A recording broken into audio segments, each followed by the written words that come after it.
ԱՄՆ դեսպանատնից հայտնում են, որ անցյալ շաբաթ Հայաստանում ընդունել են ամերիկյան ճարտարագիտական խորհրդատվական AECOM ընկերությանը։ Նրանք ուսումնասիրել են թրիփի տեղանքը երկաթգծի եւ այլ ենթակառուցվածքների ձևավորման նպատակով։ Ռոմիկ Մխիթարյանը դադարեցնում է Մալաթիա Սեբաստիա վարչական շրջանի ղեկավարի պաշտոնավարումը։ Այս մասին նա տարածել է հայտարարություն։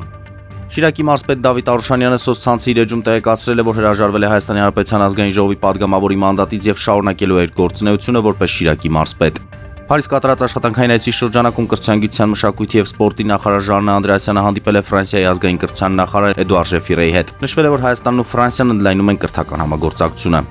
Իսրայելը ԱՄՆ-ի հետ նոր հետախուզական տվյալներ է կիսվել, որոնք ըստ աղբյուրների ցույց են տալիս, որ Իրանը նոր ծրագիր է մշակում նախագահ Թրամփին սպանելու համար, գրում է The Wall Street Journal-ը։ Իռլանդացի մարտիկ Քոնոր Մակգրեգորը 5 տարվա դադարից հետո վերադառնում է պրոֆեսիոնալ սպորտ։ Նրա մենամարտը ամերիկացի Մաքս Հոլոուեյի դեմ հուլիսի 11-ին գլխավորի UFC 329 մրցաշարը։